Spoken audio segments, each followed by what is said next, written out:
같이 기도하시겠습니다. 살아계신 하나님 아버지 감사합니다. 오늘도 새벽을 깨우게 하시고 이 귀한 새벽 하나님의 말씀을 듣는 은혜 허락하심에 감사합니다. 오늘 말씀을 통해 귀한 은혜가 우리 삶에 들어오게 하시고 그 말씀에 따라서 말씀이 명령하는 대로 오늘 하루를 보낼 수 있는 귀한 시간 되게 하여 주시옵소서. 예수 그리스도의 이름으로 기도드립니다. 아멘. 다 같이 찬송가 273장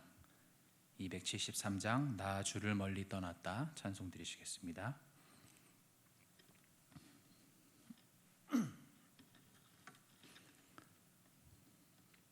찬송가 273장입니다. 나 주를 멀리 떠났다 이제 옵니다. 나 죄의 길에 시달려 주여 옵니다.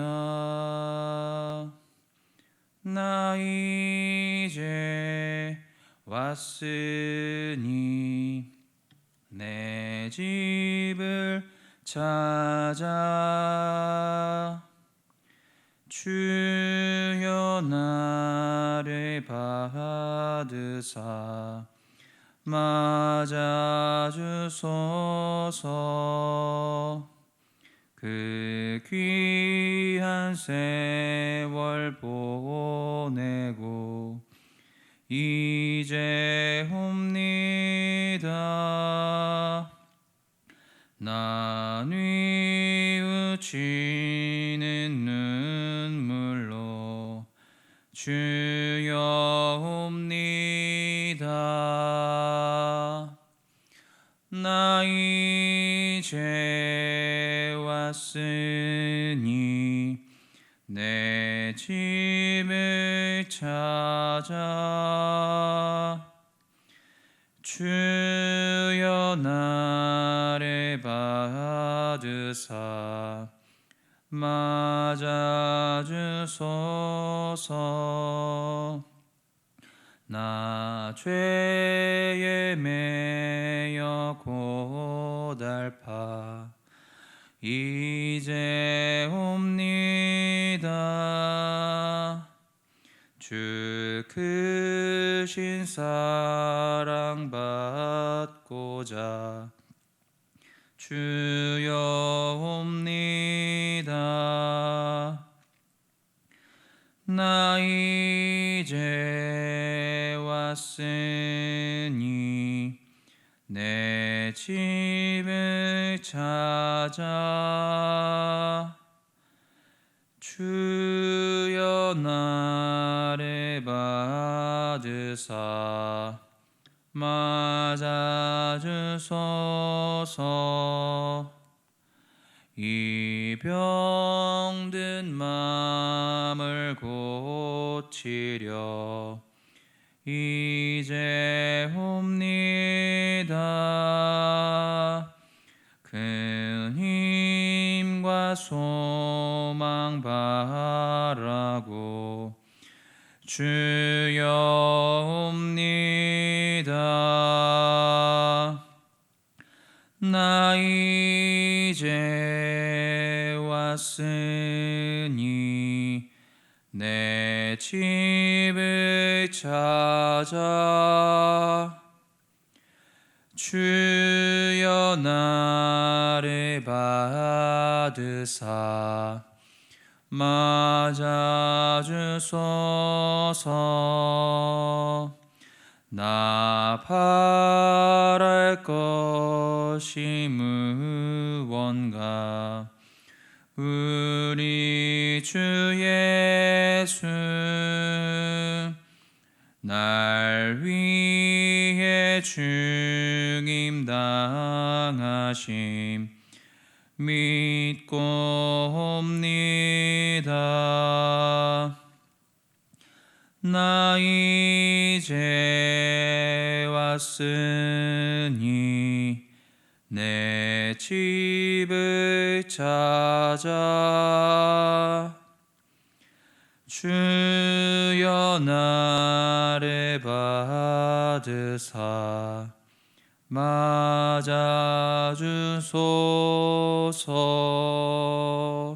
아멘. 사도신경으로 신앙 고백하시겠습니다. 전능하사 천지를 만드신 하나님 아버지를 내가 믿사오며 그 외아들 우리 주 예수 그리스도를 믿사오니 이는 성령으로 잉태하사 동정녀 마리아에게 나시고 본디오 빌라도에게 고난을 받으사 십자가에 못 박혀 죽으시고 장사한 지 사흘 만에 죽은 자 가운데서 다시 살아나시며 하늘에 오르사 전능하신 하나님 우편에 앉아 계시다가 저리로서 산자와 죽은 자를 심판하러 오시리라. 성령을 믿사오며 거룩한 공회와 성도가 서로 교통하는 것과 죄를 사하여 주시는 것과 몸이 다시 사는 것과 영원히 사는 것을 믿사옵나이다. 아멘. 오늘 우리에게 주시는 하나님의 말씀 요엘 2장 12절부터 17절까지의 말씀입니다.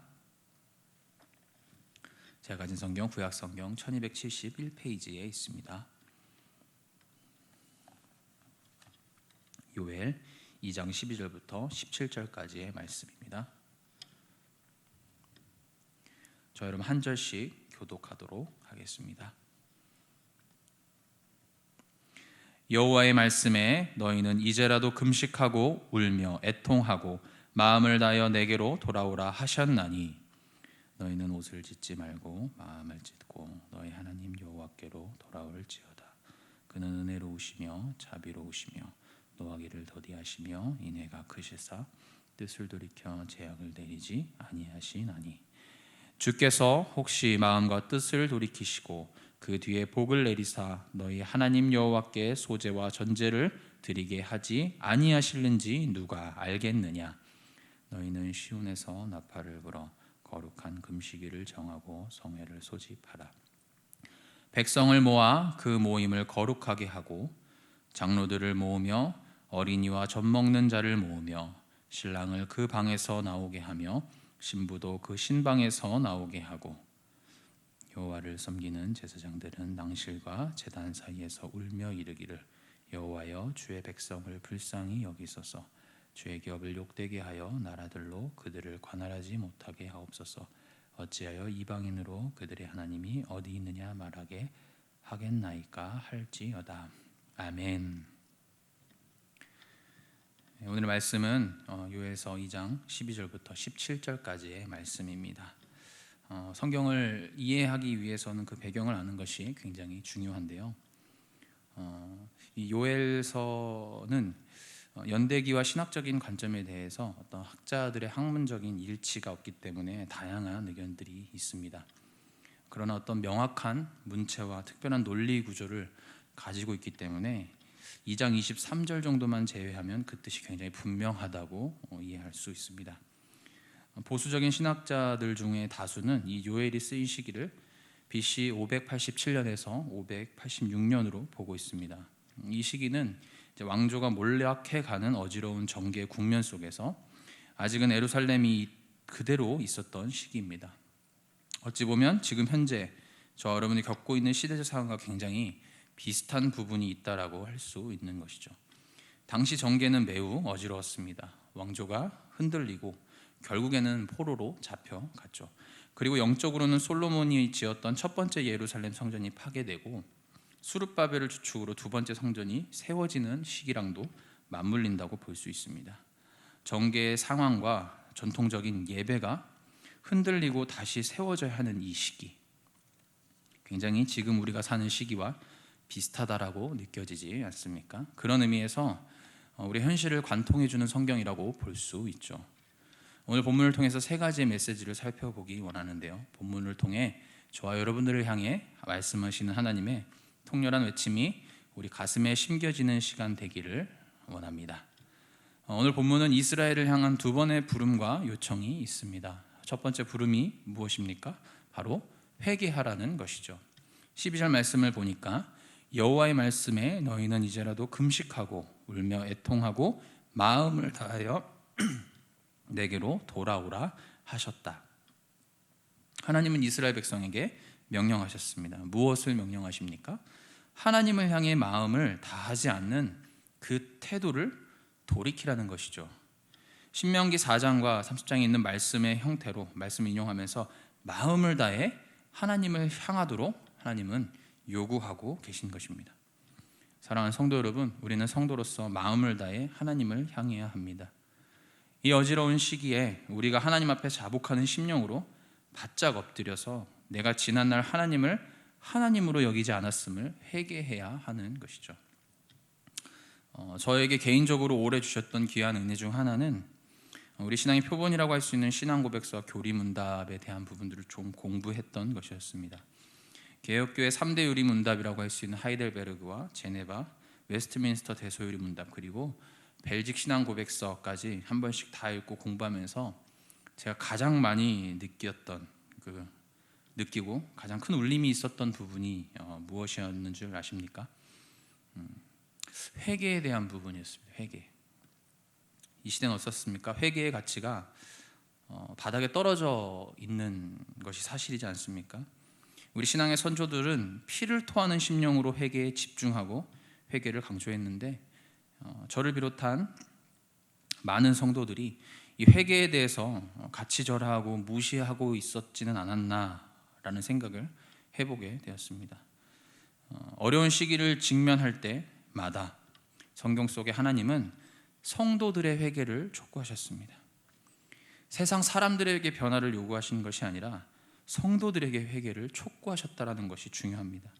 시대의 아픔 속에서 가장 우선되어야 할 것은 하나님 앞에 바로 서지 못한 저와 여러분 자신이, 전 성도가 바로 회개하는 것입니다. 정치적 군병이 너무나도 혼란한 그때, 예루살렘 성전이 회파되려고 하는 그때에 하나님은 이스라엘에게 회개하라고 말씀하셨습니다. 하나님은 어떻게 그 구체적인 행위를 제시하고 계실까요? 13절 말씀을 보니까 너희는 옷을 찢지 말고 마음을 찢고 너희 하나님 여호와께로 돌아올지어다. 그는 은혜로우시며 자비로우시며 노하기를 더디하시며 인애가 크시사 뜻을 돌이켜 재앙을 내리지 아니하시나니. 먼저 못이 아니라 마음을 찢으라고 말씀하시죠. 참된 회개는 경건해 보이는 단순한 외적 행위에 신앙생활하는 사람에게는 일어날 수 없습니다. 먼저 시대 가운데, 말씀 가운데, 상황 가운데에 하나님께서 하시는 경고를 나의 가슴으로 느끼게 해달라는 기도가 없이 회개할 수 없는 것입니다. 그분의 무서운 심판을 우리가 당해야 할 진노로 생각하면서 먼저 하나님을 진실되게 두려워하는 마음의 회복을 우리는 구해야 할 것입니다. 여러분, 세상의 변화를 먼저 기대하지 마십시오. 앞서 말씀드렸다시피 회개와 변화는 세상에서 먼저 일어나는 것이 아닙니다. 성도에게서부터 시작되는 것이죠. 그렇게 하나님은 언제나 성도들에게 먼저 회개할 것을 촉구하고 계신 것입니다. 14절의 말씀처럼 우리가 참되게 회개할 때에 하나님께서 그 마음과 뜻을 돌이키시고 그 뒤에 복을 내리사 너희 하나님 여호와께 소제와 전제를 드리게 하지 아니하실는지 누가 알겠는가. 하나님은 뒤이어서 우리에게 무엇을 요구하십니까? 15절부터 17절까지의 말씀을 보시면 너희는 시온에서 날파를 불어 거룩한 금식일을 정하고 성회를 소집하라. 백성을 모아 그 모임을 거룩하게 하고 장로들을 모으며 어린이와 젖 먹는 자를 모으며 신랑을 그 방에서 나오게 하며 신부도 그 신방에서 나오게 하고 여호와를 섬기는 제사장들과 낭실과 제단 사이에서 울며 이르기를 여호와여 주의 백성을 불쌍히 여기소서. 주의 기업을 욕되게 하여 나라들로 그들을 관할하지 못하게 하옵소서. 어찌하여 이방인으로 그들의 하나님이 어디 있느냐 말하게 하겠나이까 할지어다.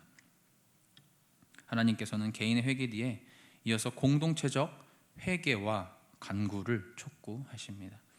하나님께서는 개인의 회개에서 머물지 않고 공동체적으로 회개와 간구를 하나님 앞에 드리기를 원하십니다. 개인의 회개와 간구가 언제 깊어집니까? 공동체 속에서 깊어지는 것이죠. 오늘 본문에도 계속해서 모으라 이야기하고 있지 않습니까? 왜 공동체 속에서 깊어질까요? 하나님께서는 우리를 교회로 부르셨기 때문입니다.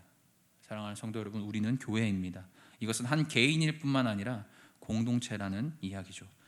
나로 인해 그리고 우리로 인해 하나님의 영광이 업신여겨진 것에 대해 슬퍼하고 그렇게 만든 장본인인 나 그리고 우리가 회개하며 하나님의 도우심을 구하는 기도 속에서 저와 여러분을 도우시는 하나님, 건지시는 하나님의 은혜를 경험할 수 있습니다.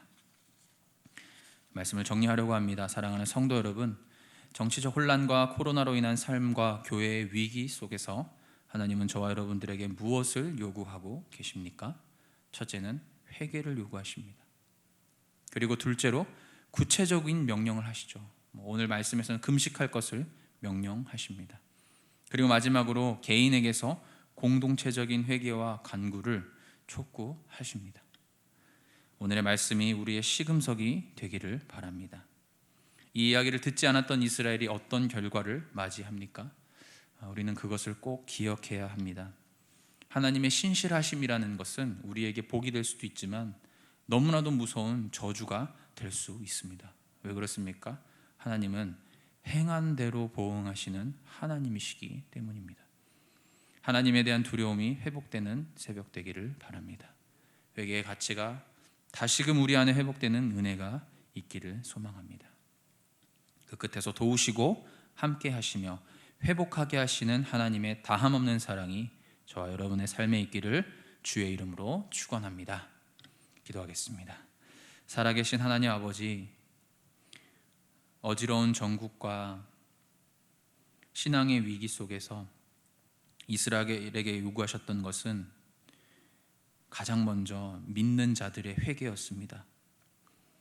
하나님, 우리가 이 사실을 기억하게 하여 주셔서 정치적인 혼란과 신앙의 뿌리가 흔들릴 수 있는 이 상황과 이 시기를 겪고 있는 모든 성도들에게 주시는 메시지라는 사실을 기억하게 하여 주셔서 우리가 하나님 앞에 회개하게 하시고 자복하게 하여 주시옵소서.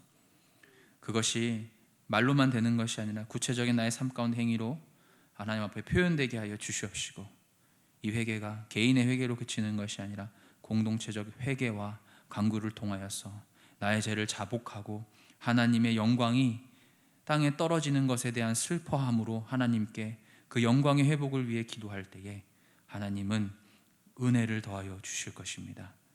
그 귀한 은혜가 오늘 기도하는 모든 성도들에게 있게 하여 주시옵소서. 예수 그리스도의 이름으로 기도드립니다. 아멘. 하늘에 계신 우리 아버지여, 이름이 거룩히 여김을 받으시오며 나라에 임하옵시며 뜻이 하늘에서 이룬 것 같이 땅에서도 이루어지이다.